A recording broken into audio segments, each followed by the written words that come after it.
तेच ना, कस्टमरचा प्रॉब्लेम आहे. ते पब्लिक घाबरतंय. असं न्यूजमध्ये बघितलं तर माणसं बोलणारच ना, तिकडे गेलं तर प्रॉब्लेम होणार आहे. सगळ्या कस्टमरला पण बसवलं ना, ते बघून आमच्याकडे येणार पण नाही आहे. पब्लिक बी कम झाले. दिवसभर थांबले तर बी काम होत नाही आहे. सगळ्या कस्टमरला पण बसवलं ना, ते बघून आमच्याकडे येणार पण नाही आहे. पब्लिक बी कम झाले. दिवसभर थांबले तर बी काम होत नाही आहे. एरवी पुण्यातला बुधवार पेठचा परिसर अतिशय गजबजलेला असतो. बुधवार पेठेमध्ये अनेक लोक जात असतात, येत असतात आणि एकच गर्दी त्या ठिकाणी मोठ्या प्रमाणात झालेली असते. मग अशाच पद्धतीची गर्दी 10 फेब्रुवारी सुद्धा झालेली होती आणि 10 फेब्रुवारीचे 12 वाजून म्हणजे जेव्हा मध्यरात्रीचे 12 वाजले आणि 11 फेब्रुवारीला सुरुवात झाली तेव्हा याच बुधवार पेठ परिसरामध्ये एक पोलिसांची मोठी फौज या बुधवार पेठेमध्ये घुसली. त्याच्यामध्ये 3 DCP होते, त्याच्यामध्ये 8 ACP होते, 22 PI होते, तर 55 मोठे अधिकारी होते आणि 600 पोलीस घेऊन 41 बिल्डिंगची तपासणी त्यांनी त्या ठिकाणी केलेली होती आणि 700 महिला पुरुषांकडं त्यांनी चौकशीसुद्धा केली. आता या संपूर्ण परिसरामध्ये फिरायला आलेले, त्या ठिकाणी ग्राहक म्हणून गेलेले असे 100पेक्षा जास्त लोक पोलिसांनी पकडले होते आणि चौकशी म्हणून त्यांना रोडच्या कडेला बसवलेलं होतं. मग पोलिसांचं हे कोम्बिंग ऑपरेशन बुधवार पेठेमध्ये सुरू असल्यामुळं त्या ठिकाणी पोलिसांच्या पद्धतीनं तपासणी करत होते.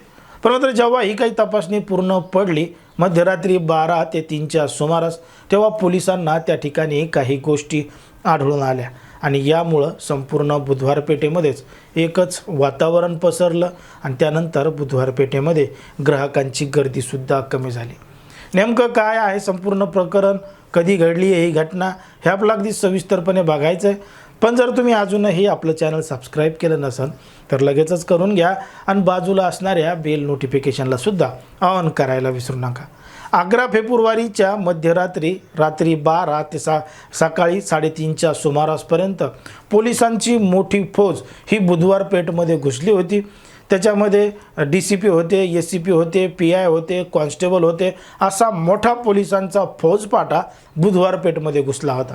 मग का घुसला होता, कशामुळे घुसला होता, या गोष्टीचा जर आपण विचार केला तर याच बुधवार पेठेमध्ये एक बांगलादेशी महिला ही अवैधरित्या त्या ठिकाणी राहत होती, वेश्या व्यवसाय करत होती आणि ती लपूनसुद्धा बसली होती.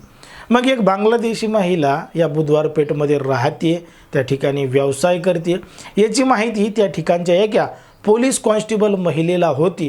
पण मात्र ती पोलीस कॉन्स्टेबल महिला त्या बांगलादेशी महिलेकडून काहीतरी आर्थिक हित साधत होती म्हणून ती माहिती त्या ठिकाणी लपवून ठेवत होती.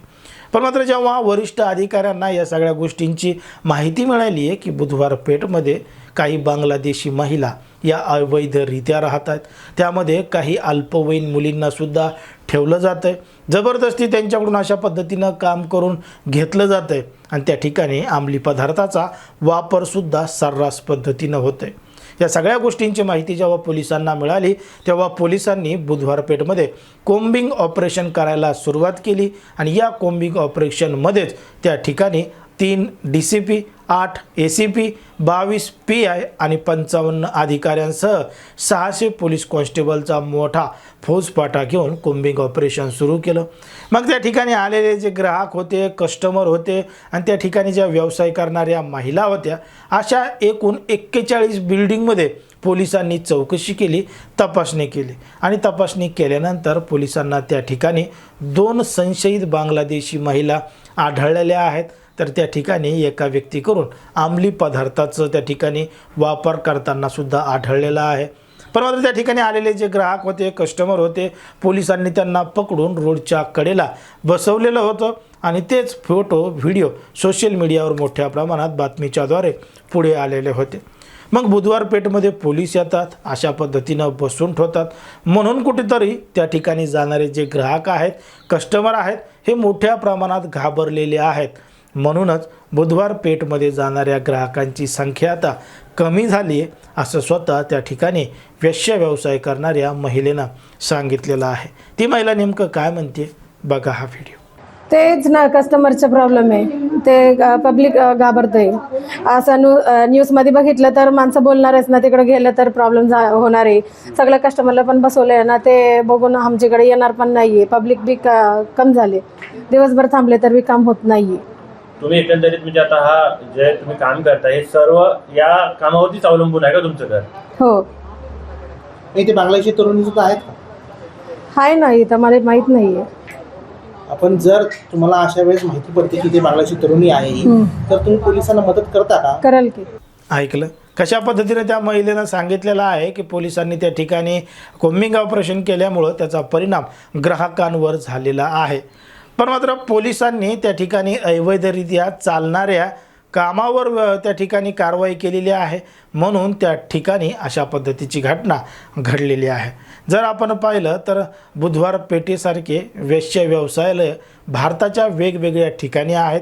त्या ठिकाणी सर्रासपणाने वेश्या व्यवसाय चालवला जातो, पण मात्र त्या ठिकाणी पोलीस रेड किंवा धाड मारत नाहीत. पण मात्र त्या व्यवसायाच्या आडून जर अशा पद्धतीनं अल्पवयीन मुली असतील किंवा परदेशी महिला असतील किंवा अन्य काही महिलांकडून जबरदस्तीनं अशा पद्धतीनं कारवाई किंवा कामं करून घेतली जात असतील तर नक्कीच त्या ठिकाणी कारवाई होते, असं एकंदरीत आपल्या या ठिकाणी समजतं. पण मात्र ज्या पद्धतीने ही संपूर्ण घटना घडली आहे त्याच्यावर तुम्हाला काय वाटतं हे अगदी स्पष्टपणे कमेंटमध्ये सांगा. आणि अशाच पद्धतीचे नवनवीन व्हिडिओ पाहण्यासाठी आपल्या चॅनलला लगेच सबस्क्राईब करायला सुद्धा विसरू नका.